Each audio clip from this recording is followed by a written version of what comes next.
اللہ تعالیٰ قرآن مجید فرقان حمید میں ارشاد فرماتا ہے، سورہ یاسین کی آیت نمبر 65 میں اللہ تعالیٰ کا ارشاد گرامی ہے، اليوم نختم على افواہہم وتکلمنا ایدیہم وتشہد ارجلہم بما کانوا یکسبون۔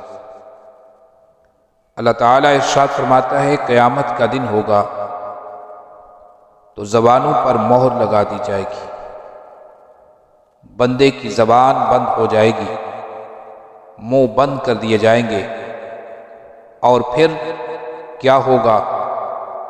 وَتُكَلِّمُونَ أَيْدِيهِمْ، تو ہاتھ کلام کریں گے، ہاتھ بول اٹھیں گے اور بندے کے خلاف گواہی دیں گے۔ وَتَشْهَدُ أَرْجُلُهُمْ، اور پاؤں بھی گواہی دیں گے، بِمَا كَانُوا يَكْسِبُونَ، جو کچھ اس نے دنیا میں کمایا ہے اس کی گواہی یہ ہاتھ دیں گے، یہ پاؤں دیں گے۔ تو معلوم ہوا کہ قیامت کے دن اللہ تعالیٰ جب زبانیں بند کر دے گا، زبانوں پہ مہر لگ جائے گی، تو پھر ہاتھوں کی طرف اشارہ فرمائے گا اور پوچھے گا کہ تم بتاؤ کس بندے نے تمہارے ساتھ کیا کیا کیا۔ یہ ہاتھ کلام کریں گے، اللہ تعالیٰ کی بارگاہ میں عرض کریں گے، اے باری تعالیٰ اس بندے نے ہمارے ساتھ یہ غلط کام کیے، ہمارے ساتھ یہ حرام کام کرتا رہا، ہمیں استعمال کرتا رہا، ہم سے یہ ناجائز و حرام کام سر انجام دیتا رہا۔ اور پھر پاؤں گواہی دیں گے کہ الہی یہ بندہ ہمارے ساتھ چل کر غلط کاموں کی طرف جاتا تھا، حرام و ناجائز کاموں کی طرف جاتا تھا، اور ہمارے ساتھ چل کر یہ برائیاں کرتا تھا۔ یہ پاؤں بھی گواہی دیں گے، گویا کہ انسان کے اعضاء ہی اس کے ساتھ بے وفائی کر دیں گے، اور اللہ تعالیٰ کی عدالت میں یہ اعضاء گواہی دیں گے بندے کے خلاف۔ بڑی ہی فکر کی بات ہے، توجہ طلب بات ہے۔ یہ قرآن مجید فرقان حمید کی آیت کریمہ ہے، معاذ اللہ کوئی مفروضہ نہیں، کوئی افسانہ نہیں، بلکہ اللہ تعالیٰ کا فرمان ہے، اور اللہ تعالیٰ کا فرمان حق ہے، اس میں کوئی شک کی گنجائش تک نہیں۔ اس بات پہ یقین رکھنا چاہیے کہ حشر کے دن ہمارا حال یہ ہوگا کہ ہماری زبانیں بند ہو جائیں گی، ہم کچھ کہنے سے قاصر ہوں گے، اور یہ ہاتھ، یہ پاؤں، یہ ہمارے اعضاء یہ پکار کر اللہ تعالیٰ کی بارگاہ میں شکایت کریں گے، الہی اس بندے نے یہ گناہ بھی کیا، اس نے یہ بھی کیا، اس نے یہ نافرمانی کی، اس نے یہ ناجائز کام کیا، ہمارے ہی خلاف گواہی ہوگی۔ اندازہ کیجئے اعضاء ہمارے اور ہمارے ہی خلاف اٹھ کھڑے ہوں گے اور اللہ تعالیٰ کی عدالت میں گواہی دیں گے، کہیں گے اے باری تعالیٰ اس نے یہ برے کام کیے اور ہمیں استعمال کرتا رہا، آج خود بھی بڑی مصیبت میں پڑ گیا اور ہمیں بھی مصیبت سے دوچار کر دیا۔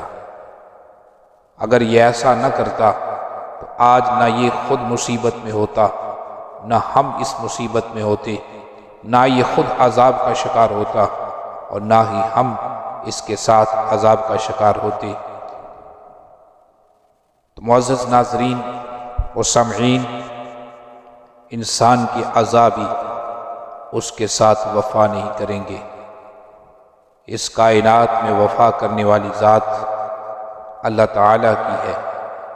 اللہ تعالیٰ سے لو لگا لو، اللہ تعالیٰ کے حکم کی فرما برداری کرو، خالق کائنات کے ساتھ محبت کرو، اس کے احکامات پہ عمل کرو، اس کے احکامات جن کاموں کے کرنے کا حکم دیا وہ کام کرو، جن سے منع فرمایا ان سے رک جاؤ۔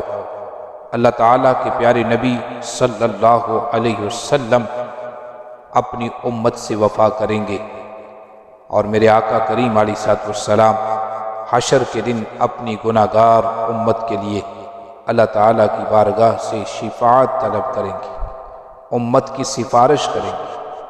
اللہ اور اللہ کے رسول صلی اللہ علیہ وسلم کی وفا کی کوئی مثال نہیں ہے۔ وہ دنیا میں بھی ساتھ ہے، قبر میں بھی ساتھ ہے، حشر میں بھی ساتھ ہے۔ باقی دنیا کا ہر رشتہ سانس کے ساتھ جڑا ہے۔ ادھر سانس کف سے انسری سے پرواز کرتی ہے، ادھر یہ رشتے بھی ٹوٹ جاتے ہیں، اور وہی عزیز، وہی محبت کرنے والے، وہی چاہنے والے جو سانس کے ہوتے ہوئے، صحت و تندرستی کے ہوتے ہوئے، زندگی کے ہوتے ہوئے اس بندے سے بڑی محبت کرتے ہیں اور محبت کے دعوے کرتے ہیں، جب انسان کی روح پرواز کر جاتی ہے تو یہی انسان ہوتا ہے، وہی اعضاء ہیں، وہی جسم ہے، وہی آنکھیں ہیں، وہی کان ہیں، وہی چہرہ ہے، وہی ہاتھ، وہی پاؤں، وہی سر، وہی دھڑ، سارا جسم وہی۔ بظاہر تو کوئی چیز غائب نہیں ہوتی، ہاں اس کے جسم میں صرف جان نہیں ہوتی، اس کا جسم بے حس و حرکت پڑا ہوتا ہے، اس کے جسم سے روح کو کھینچ لیا جاتا ہے، اس کی روح پرواز کر جاتی ہے۔ ادھر سانسوں کی مالا ٹوٹتی ہے اور روح پرواز کر جاتی ہے، ادھر سانسوں کی اس مالا کے ساتھ ساتھ دنیا کے سارے رشتے بھی ٹوٹ جاتے ہیں۔ وہ اس لیے کہ پھر اس کے مرنے کے بعد اس کو دفنانے کی جلد از جلد اس کو قبر کے گڑھے میں اتار دیا جاتا ہے، پھر وہاں کوئی کھڑا ہونا بھی گوارا نہیں کرتا۔ دفنانے کے بعد جلدی سے مٹی ڈالی جاتی ہے، اور پھر سارے دوست، احباب، رشتہ دار، بھائی، بیٹے، اولاد، سب دنیا میں جو جگری دوست تھے وہ سارے کے ساتھ قبر پہ مٹی ڈالنے کے بعد جلدی واپس پلٹ آتے ہیں۔ کوئی ساتھی نہیں، بے یار و مددگار اس اندھیری قبر میں۔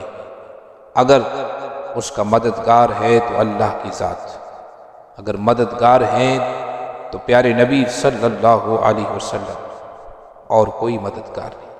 حضرات، انسان کے اعضاء بھی اس کے ساتھ وفا نہیں کریں گے، تو باز آ جاؤ، دنیا میں اپنے اعمال کو درست کر لو، صراط مستقیم پہ چلو، اور اللہ تعالیٰ کی نافرمانی سے بچ جاؤ۔ ان ہاتھوں کے ساتھ انسان جو بھی غلط کام کرتا ہے، حرام کام کرتا ہے، حرام کمائی کرتا ہے، اور حرام کام جو بھی کرتا ہے، یہ ہاتھ حشر کے دن پکار کر اللہ کی بارگاہ میں گواہی دیں گے۔ ان پاؤں کے ساتھ چل کر جن غلط کاموں کی طرف جاتا ہے، یہ پاؤں حشر کے دن اللہ کی عدالت میں گواہی دیں گے۔ ان آنکھوں کے ساتھ جو ناجائز اور حرام چیزوں کو دیکھتا ہے، ان چیزوں کو جن کو دیکھنے سے اللہ تعالیٰ نے منع فرمایا، یہ آنکھیں بھی حشر کے دن پکار کر اللہ کی بارگاہ میں اس بندے کے خلاف گواہی دیں گی۔ یہ کان جو حرام، ناجائز اور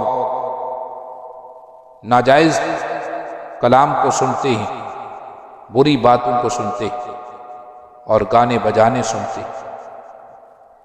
یہ کان بھی قیامت کے دن اللہ تعالیٰ کی بارگاہ میں بندے کے خلاف گواہی دیں گے۔ اس نے یہ باتیں سنی جو کہ سننا جائز نہیں تھا، جن سے اے رب تعالیٰ تو نے منع فرمایا تھا۔ اس نے یہ سنا، وہ جن سے تو نے منع کیا تھا یہ پھر بھی سنتا رہا۔ جسم کا ایک اعضاء اللہ کی بارگاہ میں پکار کر بندے کی شکایت کر رہا ہوگا۔ اے انسان، ذرا سوچ تو صحیح، اس وقت تیرا کیا حال ہوگا۔ ایک منٹ کے لیے ذرا سر جھکا کے قیامت کا وہ منظر اپنی آنکھوں میں لاؤ تو صحیح۔ انسان کے رونگٹے کھڑے ہو جاتے ہیں اور انسان کی آنکھوں سے بے اختیار آنسو چھلک پڑتے ہیں۔ یہ حال دیکھ کر، یہ بے وفائی دیکھ کر تو اللہ تعالیٰ سے دعا ہے، پروردگار ہمیں اپنے اعمال درست رکھنے کی توفیق عطا فرمائے۔